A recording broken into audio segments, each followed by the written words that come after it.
प्यारे मसीही विश्वासियों, जय यीशु की। आज के इस वीडियो द्वारा मैं विश्वव्यापी कलीसिया में चल रही सिनड ऑन सिनडालिटी के विषय में बताना चाहता हूँ, अर्थात सिनडालिटी पर सिनड। तो चलिए हम जानने की कोशिश करें कि ये सिनडालिटी पर सिनड क्या है। सिनड का अर्थ है धर्म सभा। तो धर्म सभा क्या है? सिनड धर्माध्यक्षों का एक परंपरागत बैठक या धर्म सभा है। सिनड शब्द ग्रीक भाषा सिनोडोस से आता है, जिसका शाब्दिक अर्थ है वही राह है। कहने का तात्पर्य यह है कि पहली शताब्दी में सिनड अर्थात धर्म सभा का आयोजन होना आम बात था। उस धर्म सभा में विश्व के सभी धर्माध्यक्षों द्वारा एक साथ मिलकर कलीसिया को नवजीवन प्रदान करने के लिए विशेष मुद्दे पर विचार विमर्श किया जाता था। दिनांक 15 सितंबर 1965 ईस्वी को संत पिता पौल छठवें द्वारा धर्माध्यक्षों की धर्म सभा की स्थापना की गई थी और द्वितीय वाटिकन काउंसिल में उपस्थित सदस्यों के अनुरोध तथा सामूहिक सहभागिता को ध्यान देते हुए हर एक या 2 या 3 वर्षों में धर्माध्यक्षों और विशिष्ट बुद्धिजीवियों का सिनड या धर्म सभा का आयोजन किया जाने लगा, जिसमें अलग अलग बिंदुओं पर विचार विमर्श कर प्रत्येक मामला या मुद्दे पर जब धर्माध्यक्षों की सहमति होती है तब संत पापा उसे उस बिंदु या मुद्दे पर अपना मूल पाठ लिखते हैं, जो मेषपालीय पत्र कहलाता है। इस पत्र के द्वारा धर्म सभा में जो निर्णय लिया जाता है उसी के आधार पर कलीसिया में एक नए राह की शुरुआत करने के लिए आह्वान किया जाता है, जिससे कि विश्वव्यापी कलीसिया में एक नई ज्योति प्रकट हो। संत पापा जब से पोप बने हैं वो विश्वासियों को बहुत महत्व देते हैं। इसलिए ये जो अभी जो धर्म सभा चल रही है ये धर्म सभा सहयात्री कलीसिया के लिए है। जी हाँ प्यारे भाइयों एवं बहनों, द्वितीय वाटिकन से पहले हमारे चर्च को एक पिरामिड की तरह देखा जाता था, अर्थात पिरामिड स्ट्रक्चर के रूप में देखा जाता था। यदि कोई सवाल पूछे कि कलीसिया में सबसे बड़ा कौन है तो 100% लोगों का जवाब यही होता था कि कलीसिया में सबसे बड़ा पोप, उसके बाद कार्डिनल्स, आर्च बिशप्स, पुरोहित, धर्म बहने एवं विश्वासीगण आते थे। लेकिन द्वितीय वाटिकन के बाद पिरामिड स्ट्रक्चर को हटा दिया गया है, क्योंकि हमारा कलीसिया एक सर्कल के समान है। सर्कल के समान इसलिए है क्योंकि इसका केंद्र बिंदु स्वयं प्रभु यीशु हैं और उसके चारों ओर हम सभी हैं, चाहे वो संत पिता हो, कार्डिनल्स हो, आर्च बिशप्स हो, पुरोहितगण हो, धर्म बहने हो या विश्वासी, सभी उस सर्कल के घेरे में आते हैं। इसमें कोई भी बड़ा या छोटा नहीं है, सभी लोग एक समान हैं। क्या कारण है कि सभी लोग एक समान हैं? ये एक सवाल है। तो यदि हम उत्पत्ति ग्रंथ अध्याय 1 पद संख्या 27 में पढ़ेंगे तो हमें वहाँ ज्ञात होता है कि ईश्वर ने मनुष्य को अपने प्रतिरूप बनाया, उसने उसे ईश्वर का प्रतिरूप बनाया, उसने नर और नारी के रूप में उनकी सृष्टि की। आगे अध्याय 1 पद संख्या 28 में वचन कहता है, ईश्वर ने यह कहकर उन्हें आशीर्वाद दिया, फलो फूलो, पृथ्वी पर फैल जाओ और उसे अपने अधीन कर लो, समुद्र की मछलियों, आकाश के पक्षियों और पृथ्वी पर विचरने वाले सब जीव जंतुओं पर शासन करो। आज इस दुनिया में जो भी हो रहा है बाइबल के इस वचन पर गलत धारणा या इसका सही अर्थ नहीं समझ पाने के कारण ही हो रहा है। अपने अधीन कर लो और शासन, इन 2 शब्दों को लोग अक्सर गलत समझते हैं। ईश्वर ने इन शब्दों को सृष्टि की लूट पाट करने के लिए नहीं बल्कि उसकी देख रेख करने के लिए मनुष्य को प्रदान किया है। हम मनुष्य जाति ईश्वर के सृष्टि के प्रबंधक हैं, ना कि मालिक। अतः ईश्वर की सृष्टि और उसके अस्तित्व को सुरक्षित रखना हमारा मौलिक और धार्मिक कर्तव्य है। सृष्टि पर शासन करना या उसको अपने अधीन में करने से हम अपने आप को ईश्वर का प्रतिरूप नहीं बना सकते हैं। यह सौभाग्य हमें तभी प्राप्त हो सकता है जब हम ईश्वर की सृष्टि में एक प्रबंधक के रूप में कार्य करेंगे। जी हाँ, ईश्वर की सृष्टि में हो रही निरंतर रचना में भाग लेने से ही हम अपने कर्तव्यों को निभा सकते हैं। स्तोत्र ग्रंथ अध्याय 24 पद संख्या 1 से 2 में वचन कहता है, पृथ्वी और जो कुछ उसमें है, संसार और उसके निवासी सब प्रभु के हैं, क्योंकि उसी ने समुद्र पर उसकी नींव डाली और जल पर उसे स्थापित किया है। अर्थात कहने का तात्पर्य यह है कि ईश्वर ने ही सब कुछ बनाया है, वही उसका मालिक है। लेकिन आज संपूर्ण मानव जाति स्वार्थ से भर गया है। सब अपनी स्वार्थ की पूर्ति में लगे हुए हैं। स्वार्थ ने मानव जाति को अंधा बना दिया है, जिसके कारण संपूर्ण विश्व में अशांति फैली हुई है। लोग मानव मूल्य को भूल चुके हैं। ईसाइयाह नबी के ग्रंथ अध्याय 43 पद संख्या 4 में वचन कहता है, तुम मेरी दृष्टि में मूल्यवान हो और महत्व रखते हो, मैं तुम्हें प्यार करता हूँ। ईश्वर सभी से प्रेम करते हैं। उनके सामने जाति, धर्म, रंग, रूप की भेदभावना नहीं है। ईश्वर की दृष्टि में सभी महत्वपूर्ण है, क्योंकि मुक्ति सबके लिए है। इसीलिए संत पिता फ्रांसिस चाहते हैं कि इस सिनड के द्वारा बीती हुई घटनाओं और इतिहास पर तथा अभी और इस समय हमारी इस युग में हो रही घटनाओं पर मनन चिंतन करें और ईश्वर की मुक्ति योजना में भाग लें।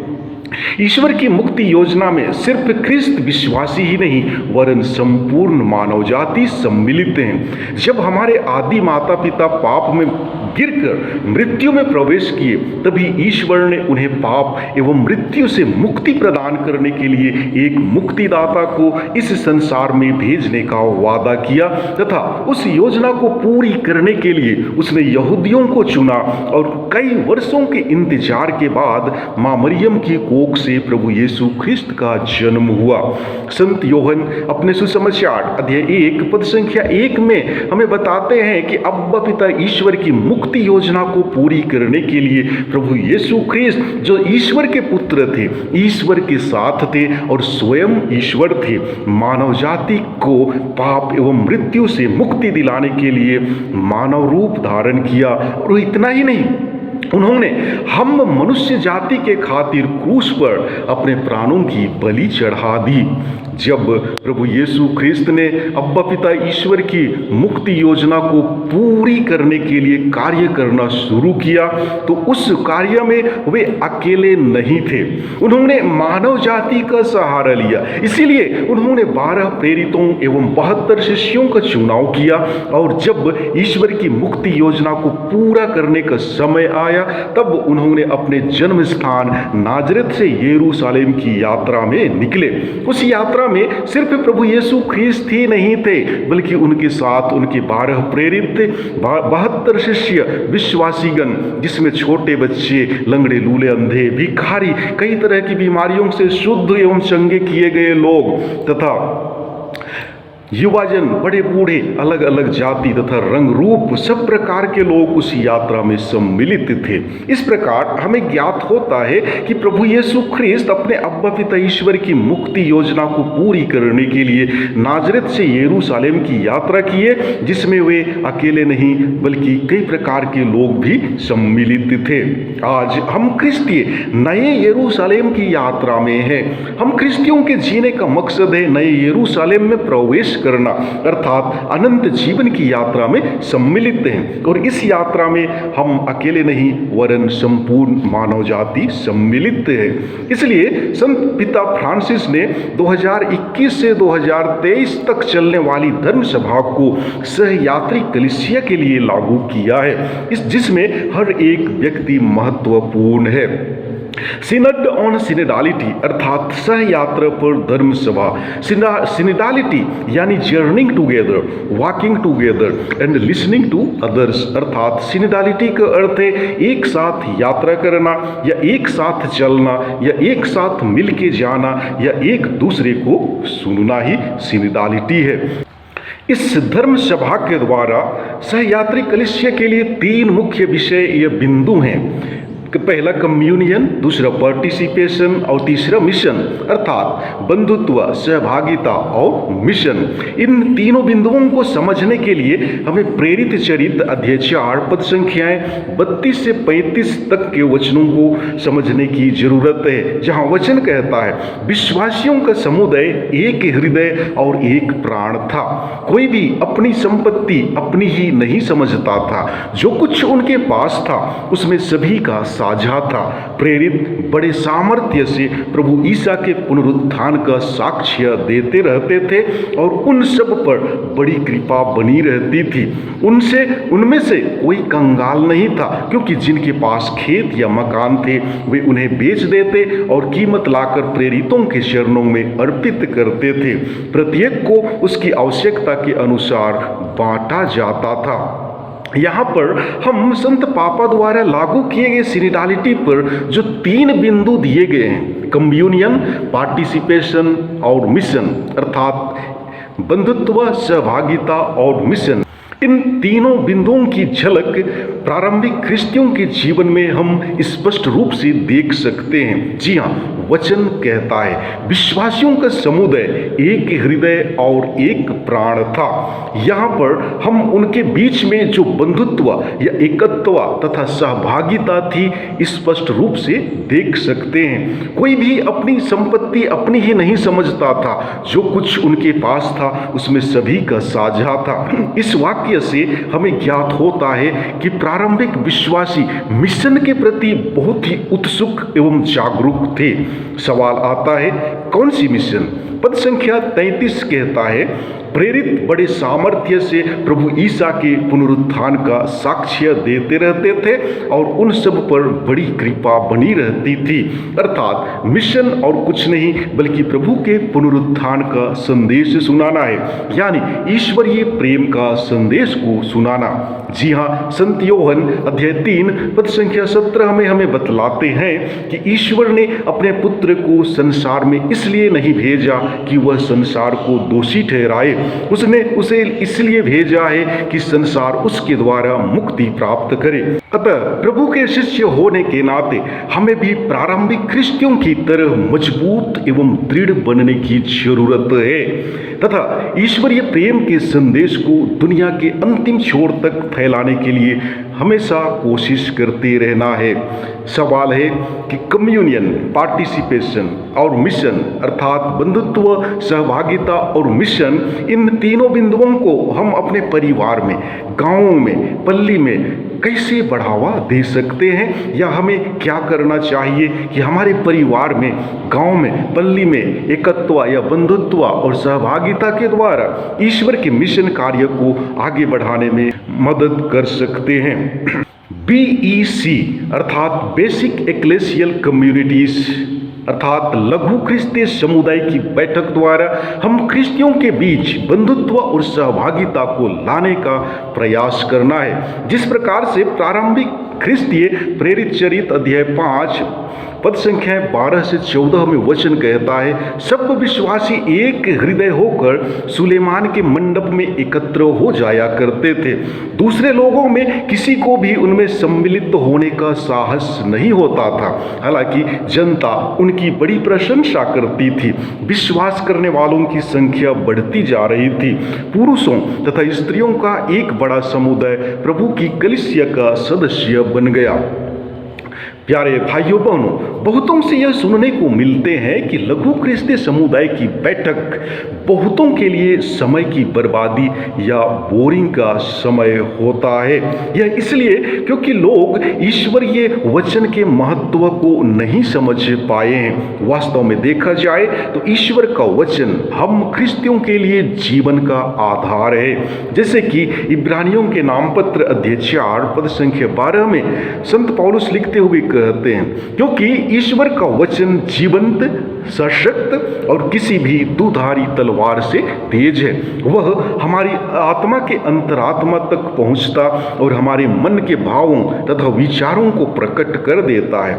ईश्वर से कुछ भी छिपा नहीं है। सचमुच यदि हम सच्चे मन और हृदय से प्रभु के वचनों को पढ़ें, मनन चिंतन करें, तो प्रभु का वचन हमारे संपूर्ण जीवन को बदल सकता है। ऐसे बहुत से संत हुए हैं जिन्होंने ईश्वर के वचन को अपनाया और उनका जीवन बदल गया। यदि हम बीईसी अर्थात बेसिक एक्लेसियल कम्युनिटीज अर्थात लघु ख्रिस्तीय समुदाय की शुरुआती दौर पर अध्ययन करें तो हमें ज्ञात होता है कि ये समुदाय किसी पढ़े लिखे समुदाय या बड़े बड़े ख्रिस्तीय समुदायों में नहीं, बल्कि अनपढ़ गंवार किसानों, छोटे छोटे गांवों जिनके लिए पल्ली चर्च कोसों दूर थे, और साथ ही साथ पुरोहितों की कमी के कारण पुरोहित हर एक गांवों का या क्षेत्रों तक दौरा नहीं कर पाते थे, पहुंच नहीं पाते थे। ऐसे लोगों के बीच लघु ख्रिस्तीय समुदाय की शुरुआत हुई। वे प्रतिदिन 2-3 परिवार एक साथ मिलकर बाइबल पाठ पढ़ते और बाइबल के वचनों के अनुसार अपने दैनिक जीवन के सुखों एवं दुखों पर विचार विमर्श तथा एक दूसरे के बीच आदान प्रदान किया करते थे। साथ ही साथ भविष्य में क्या करना चाहिए, कैसे करना चाहिए, उस पर विचार विमर्श किया करते थे। आज विश्व के कोने कोने में बीईसी का आंदोलन जोर शोर से चल रही है। संत पापा द्वारा घोषित सहयात्रा पर जो धर्म सभा चल रही है, इसमें और बीईसी में कोई फर्क नहीं है, क्योंकि दोनों ही सहयात्री कलीसिया के लिए हैं। दोनों में बाइबल पाठ पर मनन चिंतन करना, बीती हुई घटनाओं और अभी इस वक्त हो रही घटनाओं पर विचार विमर्श करना, सबों को बोलने के लिए मौका देना तथा सबकी सुनना, क्योंकि पवित्र आत्मा किसी भी व्यक्ति के द्वारा कलीसिया को एक नई राह पर ले चलने के लिए प्रेरित कर सकता है। दोनों में बंधुत्व, सहभागिता और मिशन की झलक दिखाई देती है। अतः आप सभी से मेरा अनुरोध है कि सिनोडालिटी पर जो सिनड चल रही है उसे सफल बनाने के लिए आप अपने क्षेत्रों में लघु ख्रिस्तीय समुदाय की बैठक का शुरुआत करें। धन्यवाद। ईश्वर आप सभी को आशीर्वाद प्रदान करे।